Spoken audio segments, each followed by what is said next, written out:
የሩሲያው ፕሬዝዳንት ቭላዲሚር ፑቲን ዩክሬን በሩሲያ ግዛቶች ላይ ለምትሰነዝረው ጥቃት ሀገራቸው ከፍተኛና የማያዳግም ምላሽ እንደምትሰጥ አስጠነቀቁ። ፕሬዝዳንቱ ከሀገሪቱ የብሔራዊ ደህንነት ምክር ቤት አባላት ጋር ባደረጉት ስብሰባ ላይ በዩክሬን በኩል የሚፈጸሙ ማናቸውም ጥቃቶች ያለ ቅጣት እንደማያልፉና የሩሲያ ጦር በመሰረተ ልማቶች ላይ የሚሰነዝረውን የአየር ላይ ጥቃት አጠናክሮ እንደሚቀጥልም ገልጸዋል። ፕሬዝዳንት ፑቲን የጠላት ጥቃቶችን ያለ ቅጣት አናልፋቸውም ሲሉ መዛታቸው የጦርነቱን ቀጣይነት ጠቋሚ ነውም አስብሏል። የሩሲያ ሕዝብ ለዚህ ድርጊት ይበልጥ በአንድነት በመቆም ምላሽ እንደሚሰጥ ሙሉ እምነት አለኝ ነው ያሉት ፑቲን። ከቅርብ ጊዜ ወዲህ የዩክሬን ሰው አልባ አውሮፕላኖች በሩሲያ የነዳጅ ማጣሪያዎች፣ የወደብ መሰረተ ልማቶችና ወታደራዊ የአየር ማረፊያዎች ላይ ጥቃት ማድረሳቸውን ተከትሎ በሁለቱ ሀገራት መካከል ያለው ውጥረት ይበልጥ ተባብሷል።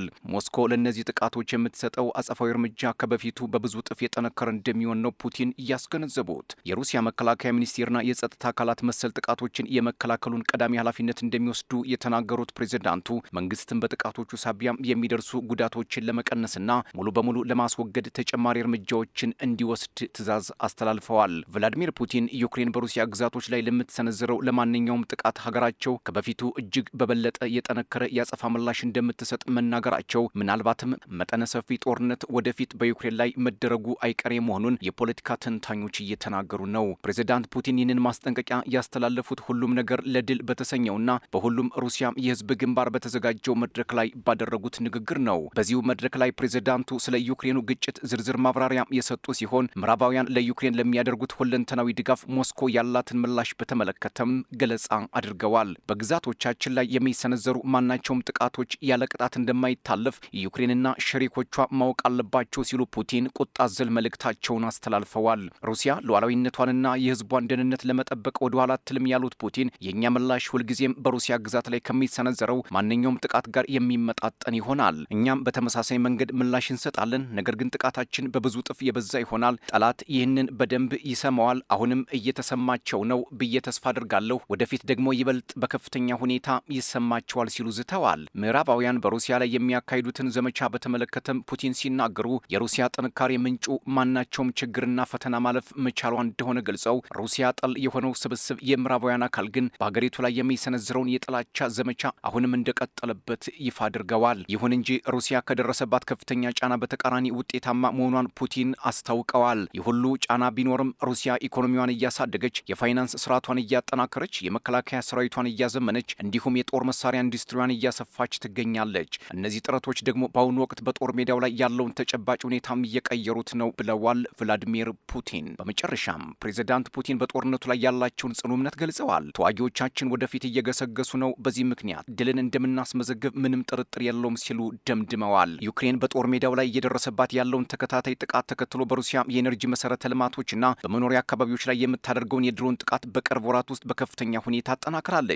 በዚህም በአማካይ በቀን እስከ መቶዎች የሚቆጠሩ ሰው አልባ አውሮፕላኖችን እየተኮሰችም ቀጥላለች። ባለፈው ሰኔ ወር መጨረሻ ላይ የዩክሬኑ ፕሬዝዳንት ቮሎዲሚር ዜሌንስኪ በሩሲያ ላይ የኢኮኖሚ ጉዳት ለማድረስ ያለሙ የረዥም ርቀት ጥቃቶችንና ሚስጥራዊ ስራዎችን ያካተተ ባለ 40 ቀናት የጫና ዘመቻ ይፋ ማድረጋቸው የሚዘነጋ አይደለም። ሞስኮ ጥቃቶቹን ዩክሬን በጦር ሜዳ ላይ ከደረሰባት ሽንፈት የህዝብን ትኩረት ለማስለወጥ የሚፈጸሙ የሽብር ድርጊቶች ስትል ያወገዘቻቸው ሲሆን ዩክሬን በበኩሏ ሰፊ የረዥም ርቀት ጥቃት ዘመቻ በመክፈት ምላሽ እየሰጠችም ቀጥላለች። ፑቲን በዩክሬን ላይ ከባድ ጥቃት እንደሚፈጽሙ መዛታቸውን ተከትሎ የሩሲያ ኃይሎች ኬቭን በባላስቲክ ሚሳይልም ደብድበዋል። ጥቃቱ የተፈጸመው ዩክሬንና 9 የአውሮፓ ሀገራት ከሞስኮ የሚሰነዘረውን የባላስቲክ ሚሳይል ስጋት ለመከላከል ያለመ የአየር መከላከያ ጥምረት ማቋቋማቸውን በገለጹ በጥቂት ሰዓታት ልዩነት ውስጥ መሆኑ ጦርነቱን የተወሳሰበ አድርጎታል። የሌሎች ሀገራት በዩክሬን ጦርነት መሳተፍ ለሞስኮ ባለስልጣናት ተጨማሪ ጥቃት ለመፈጸም በር እንደሚከፍት፣ ይህም ጦርነቱን እንዳይቆም የሚያደርገው ቀዳሚው ምክንያት እንደሆነ ተንታኞች ያስረዳሉ።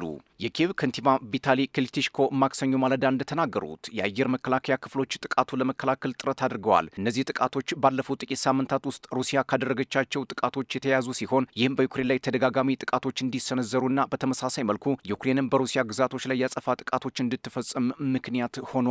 ባለፈው እሁድ ብቻ በሁለቱም ሀገራት በተፈጸሙ ጥቃቶች ቢያንስ 9 ሰዎች ህይወታቸው አልፏል። በኪየቭ ላይ የተፈጸሙት የቅርብ ጊዜ ጥቃቶች ከድምፅ ፍጥነት በብዙ እጥፍ በሚጓዙት የሩሲያ ባላስቲክ ሚሳይሎች ምክንያት በዩክሬን ላይ የተደቀነውን እያደገ የመጣ ከፍተኛ አደጋ በግልጽም ያሳያል ይላሉ ተንታኞች። በሌላ በኩል ሰኞ ዕለት በፓሪስ በተካሄደው የፈቃደኞች ጥምረት ስብሰባ ላይ በርካታ የሀገር መሪዎች ተገኝተዋል። መሪዎቹ 5ኛ ዓመቱን ያስቆጠረውን ይህንን ጦርነት ሩሲያ እንድታቆም ጫና ለመፍጠርና ዩክሬንን መደገፍ በሚቻልበት ሁኔታ ላይ ተወያይተዋል። የጥምረቱ እቅድ ከአሜሪካው የፓትሪዮት መከላከያ ስርዓት በተሻለ ርካሽና አማራጭ የሆነ አዲስ የጸረ ባላስቲክ ሚሳኤል መከላከያ ስርዓት ማልማትንም ያካትታል። የክሬምሊን ባለስልጣናት በተደጋጋሚ ለዩክሬን የሚደረግ ወታደራዊና ቁሳዊ እርዳታ ጦርነቱን ከማወሳሰብ ውጭ ዩክሬንን እንደማይታደጋት ከዚህ በፊት ማስጠንቀቃቸው ቢታወስም የፈቃደኞች ጥምረት ግን አሁንም ዩክሬንን ለመርዳት እጁን አላጠፈም። እናም ጦርነቱ ከኪየቭና ሞስኮ አልፎ ወደ ሌሎች የአውሮፓ ሀገራት መግባቱ ወደ ተኩስ አቁም ለመድረስ የሚደረገውን ጥረት አደጋ ውስጥ እንደሚጥለው በርካታ ተንታኞች ስጋታቸውን እያስቀመጡ ነው። Wherever they try to strike Russian territory, we will respond in kind, only several times more powerfully.